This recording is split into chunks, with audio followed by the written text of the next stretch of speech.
Bonjour à tous, voilà, j'ai fait un petit, voilà, j'ai refait mon meuble, parce qu'avant il avait des choses de cette dimension, voilà, comme vous pouvez voir c'était des liteaux de très petite dimension, donc là c'est des plus gros, plus épais, plus résistants, j'ai renforcé, parce qu'avant on n'avait que un là, un en haut comme ça.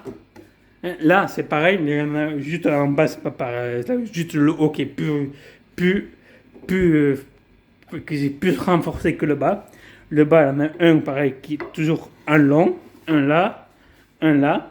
Par contre, là, j'ai mis un petit fer comme ça, hein, un bout de bois qui s'allonge de là à là.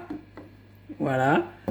Après, j'ai mis pareil un bois, qu'on peut, je ne sais pas si on arriverait à le voir. Voilà. Un bois pareil qui fait le long, un petit carré, voilà. Au moins, c'est renforcé. Je comptais mettre un bout de bois au milieu, mais j'ai la perceuse, le serveur de perceuse qui tombait grillé, que je ne sais plus, ça ne plus, ça ne plus, donc voilà. Donc j'ai commandé une perceuse, malheureusement, une perceuse visseuse. Donc je vais sûrement peut-être le renforcer, ou peut-être ça suffit comme ça. Si ça suffit, tant mieux. Voilà. Donc voilà, comme vous pouvez voir, j'ai renforcé sur tout ça parce qu'il va supporter un ortharium. Donc, je vais renforcer sur tout ça. C'est le morceau de bois qui est tombé, c'est pas grave. Je vais renforcer ça. Donc voilà. Et je vais acheter un meuble comme ça. Hein. Je vais aller à Ikea et acheter le meuble à Ikea. Parce que sur le bon coin, les gens ils sont à moitié fous. Ils prennent des meubles comme ça, abîmés, 50 euros et te les vendent. Ou 60 euros le prix du neuf. Mais abîmé, hein, pas en parfait état, abîmé. Hein, mais vraiment abîmé, je peux vous dire, j'en ai vu un, 50 euros, il manque un morceau de bois, il vend 50 euros. Un meuble comme ça. Le meuble, comme ça, à Ikea, il vaut 60 euros neuf. Donc je vais aller à Ikea, j'aurai la couleur que je veux, il sera neuf, il sera juste à monter, hein, et voilà, il sera neuf. Donc je vais aller à Ikea, c'est beaucoup mieux. Je rajoute 10 euros, je l'ai neuf, parce que les gens sont en moitié fous. Tu vends un meuble 50 euros, que tu l'as neuf pour 10 euros, qui n'est pas abîmé, il te le vend 50 euros qui est abîmé et qui manque la moitié du bois. Là, oui, mais il avait un trou là. En fait, le mec il vend 50 euros, mais il manque un morceau de bois là, ou des mecs qui le vendent 60 euros, mais abîmé, le prix du neuf. À un moment, il ne faut pas exagérer. Donc, je vais aller à Ikea sûrement demain, ou voilà, demain, je vais aller à Ikea. De toute façon, voilà, je suis en vacances, j'ai rien à faire, je vais aller à Ikea. Voilà. Après, demain, je vais la monter, sûrement, je vais monter tout demain. Je vais aller à Ikea. Et après, je vais mettre des roulettes en dessous que je vais mettre parce que ce meuble-là, il va disparaître. Parce qu'il est vieux et commence à. Il est vieux et il est abîmé. C'est un meuble d'occasion, ce que j'avais acheté. Donc, je vais acheter un meuble comme ça, mais je vais mettre 6 roulettes comme ça. Là. Des roulettes que j'ai Tesa et tout. Comme ça, je vais mettre des roulettes bien. Donc voilà, au moins que je pourrais bien déplacer le meuble et rouler le meuble comme je veux. Donc voilà, sur un meuble comme ça blanc pareil que je vais prendre parce que c'est tout blanc. Donc je vais prendre un meuble, celui-là il va partir à la poubelle parce qu'il est défoncé, mais défoncé, c'est défoncé. Quand je me dis qu'il est défoncé, je me demande comment il fait encore pour tenir debout. Franchement, hein, je me demande comment il fait encore pour tenir debout. Parce que là, regardez, j'ai quand même mis un bout de sol pour qu'il résiste un peu plus, qu'il prenne tout, hein, et un bout de bois assez long qui prend tout aussi. Donc je me demande comment il fait encore pour tenir. Donc voilà, tant mieux, il tient, il tient, et voilà. Et tant mieux, je vais changer, donc je vais tout changer. Parce que celui-là, quand j'ai un peu enlevé tout à l'heure pour brancher les fils derrière et tout, j'ai retrouvé tous les jouets de madame. Un qui avait mis en dessous le meuble et qui n'arrivait plus à prendre parce qu'il mettait en dessous le meuble. Donc je vais acheter un meuble Ikea, je vais rajouter des roulettes, au moins ce sera beaucoup mieux pour moi pour faire le ménage et pour savoir si elle a des jouets là, et pour elle aussi, pour aller un peu dessous récupérer un peu les jouets en mettant des balles parce que les chats ils peuvent aller dans des petits sauges, hein. Mais là c'est trop petit, ils peuvent rien, ils peuvent pas aller, hein, quand même pas le petit sauge là, comme ça il rentre. Donc là c'est vraiment très petit, donc il peut pas y aller. Ils avaient tous les jouets en dessous, les balles, il met en dessous, mais après elle peut les sortir. Pas vrai, madame? Hein? Eh oui, c'est toi. Donc là, je mets des roulettes, au moins elle, Et déjà, la roulette sera un peu épais, donc elle pourra passer un peu, mettre des coups de pâte ou quoi. Et je pourrais un peu déplacer le meuble et récupérer ces petits jouets qu'il aura mis en dessous et à part. Voilà. Donc voilà, désolé pour la un peu, mais voilà. Donc voilà, le meuble, il n'a plus rien à faire. Voilà. Donc je vais changer le meuble en dessous, donc il sera un peu plus bas, tant mieux.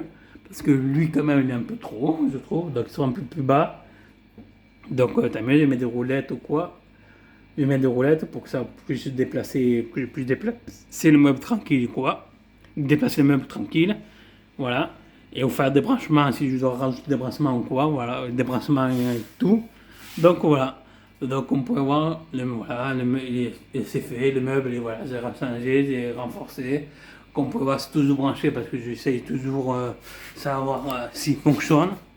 Donc voilà, il fonctionne très bien.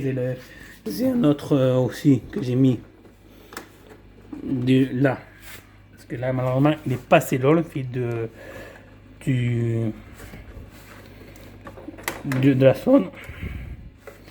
Il est là. J'arrive plus à le prendre. Voilà.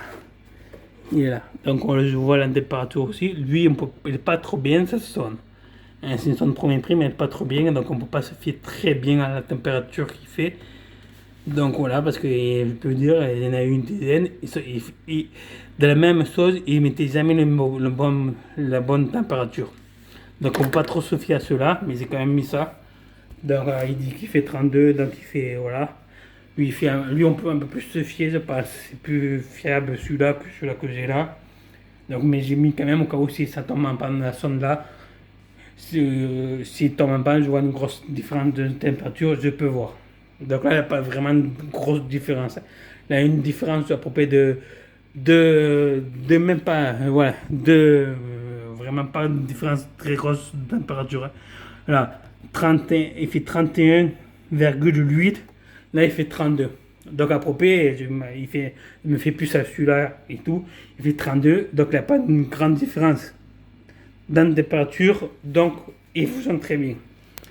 Donc il n'y a rien à dire. Là, j'ai vite fait la liquide, j'ai vite fait mis, il n'y a même pas 20 minutes.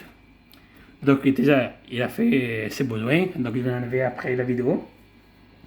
Et voilà. Donc c'était là la cassette, donc la tapis chauffant toujours là parce qu'il fonctionne actuellement. Il est là, voilà, tapis chauffant c'est un premier prix, donc je vais changer. Voilà, tapis chauffant, donc voilà. Et voilà, j'ai pris un thérium comme ça, mais j'aime pas ce thérium là parce que c'est un thérium que tu ouvres par le toit. Franchement, je n'aime pas. Même que vous voyez sur Maxiso à propos tout équipé à propos, hein, parce qu'ils vendent avec les cachettes, ils vendent avec certaines nourritures, et ils vendent avec des substrats. Je vous conseille pas de prendre ceux-là. Je vous conseille plutôt de prendre soit si vous voulez vraiment du verre avec les portes même, ça coûte plus cher. Vous pouvez trouver d'occasion des bons si vous attendez que vous n'êtes pas pressé. Et j'ai madame qui comme vous voyez, elle se fait montrer. Elle va descendre après. Voilà.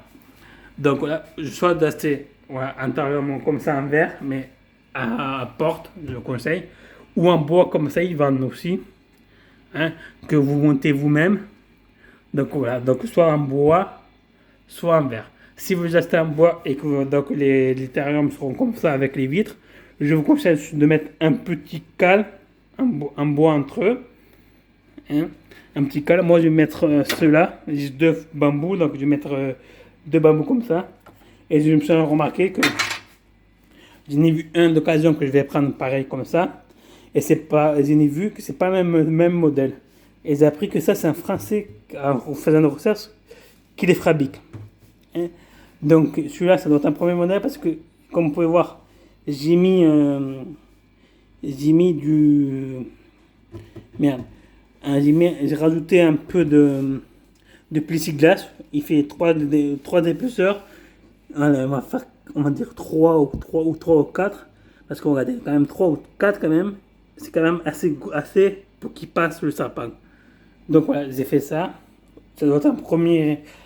Donc c'est pas très bien. Ça doit être les versions premières. Ça, c'est d'occasion, donc c'est les versions premières.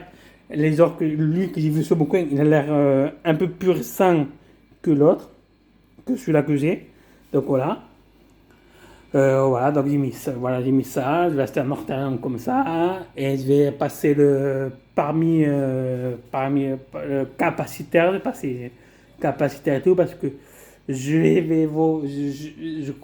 crois qu'il n'y a pas beaucoup de personnes qui sont des familles d'accueil pour reptiles. Donc moi je veux devenir famille d'accueil pour reptiles, voilà. Donc j'ai passé des capacitaires pour des serpents. Je vais essayer de rester sur le serpent, donc je vais essayer de passer des capacitaires, donc il faudra le parmi, donc j'ai passé parmi tout ce qu'il faut pour essayer de passer capacitaire et faire mon petit plaisir. Donc pour les crevettes, je vais arrêter, hein, parce que j'essayais et tout, ça me plaît, mais j'ai pas, ça demande trop de choses. Avant je pouvais et tout, mais là je peux pas, franchement, voilà. Ça me plaît toujours, mais j'ai pas assez de temps et j'arrive pas à vivre de mes deux passions. Si j'arrivais à vivre d'une de mes passions, j'aurais gardé les deux, mais je n'arrive pas à vivre. Donc tout ça, je vais vendre. Les crevettes, je vais les vendre. Si j'arrive pas à les vendre, je les garderai le temps qu'il faudra. Je les garderai jusqu'à la bout de la vie s'il faut. Voilà. Et je le garderai le temps qu'il faudra. Donc je les tuerai pas, je les jetterai pas. C'est des êtres vivants, donc je les garderai le temps qu'il faudra. Et tout. Les serpents, je les garde parce que je vais me concentrer sur les reptiles, surtout sur les serpents, pas sur les lézards et tout. Sur les serpents, peut-être un peu sur les colomboles, mais pas sûr. Mais je vais me concentrer surtout sur les serpents et puis je vais sûrement en apprendre pas en acheter parce que maintenant, avec la nouvelle loi, et tu as un permis et tout, faut pas un permis, tu as un papier comme quoi voilà. Que ce soit pour reptiles, parce qu'il y a une nouvelle loi qui a été votée, que ce soit pour reptiles, que ce soit pour n'importe quel animal que tu achètes, que ce soit chat ou chien, maintenant tu signes un papier sur l'honneur comme quoi tu t'en es occupé. Au moins, s'il voit que tu l'as abandonné et tout, il peut se retourner contre toi. Ça, je trouve que c'est bien ce qu'ils ont fait, parce qu'il y a beaucoup d'abandons. L'été et tout, surtout que les gens ils partent en vacances, ils savent plus quoi en faire. Ça, je trouve que c'est très très bien, c'est une bonne chose. Surtout pour les abandons, c'est une très bonne chose. Si ça peut éviter les abandons et se retourner contre les propriétaires, je trouve que c'est bien. Voilà, ça, pour cette loi pour se retourner contre le propriétaire, qu'il faut signer un papier comme là, parce que les gens, ils acceptent, mais après ils se lâchent, ils abandonnent, ils abandonnent. Ça, je l'abandonne. Les gens qui abandonnent, si je m'écouterais, je les prendrais, je les connerais la tête contre le mur. Parce qu'abandonner un animal, que ce soit un sape, n'importe quoi, un reptile, un animaux de compagnie, ou un chat, ou un chien même qui t'embête, qui écoute pas et tout, je trouve ça vraiment inhumain. Hein? Inhumain. C'est que l'humain qui fait ça. Ça, je comprends pas. Je trouve ça inhumain. Mon chat, il est à casse-couille, mon chat. Hein? Je peux vous dire qu'elle est casse-couille, ça, je confirme qu'elle est casse-couille. Mais je l'aime, quand même. Je l'aime, jamais je l'abandonnerai. Elle fait comme vous pouvez voir, elle se fait remarquer et tout, elle fait des bêtises. Mais je l'aime, comment elle est. Pas vrai, mon bébé? Hein, tu vas où? Je l'aime, comment elle est. Voilà. Donc, c'est pas pour ça que je vais l'abandonner. Donc, même que je pars en vacances, je trouverai soit quelqu'un de ma famille, ou s'il faut, je mettrai des sous parce que la des choses exprès pour les vacances, donc je mettrai des sous. J'ai voulu avoir des animaux de compagnie. Après, quand on veut avoir des animaux de compagnie, il faut assumer. Il ne faut pas dire, ah tiens, je vais acheter un animal de compagnie, ah merde, je vais partir en vacances, ah ça coûte cher et tout, et j'abandonne. Non, ça, franchement, je trouve ça normal. Donc, si un jour je dois partir en vacances, soit je l'amène avec moi, ou soit je mets quelqu'un de ma famille qui peut le garder, ou l'amener, ou le donner à manger, et venir le voir, et venir le voir. Pas de venir que donner à manger, parce qu'il faut quand même qu'il y ait quelqu'un qui reste au moins 3 heures ou 2 heures avec elle. Alors là, regardez, vous voyez, elle se fait remarquer, elle essaye de faire une bêtise, voilà. Mais je l'aime quand même, la casse bonbon, pareil, la petite princesse, je l'aime quand même, voilà. Donc voilà, donc ça, je trouve ça inhumain, donc j'abandonnerai jamais des animaux, moi. Au contraire, c'est pour ça que j'ai une famille d'accueil, surtout pour les reptiles, je ne sais pas si ça existe. Donc j'ai une famille d'accueil pour les reptiles, Donc je vais passer tous les diplômes qu'il faut et tout, hein, parce qu'il faut le capacitaire et tout. Donc je vais passer tout le capacitaire et tout.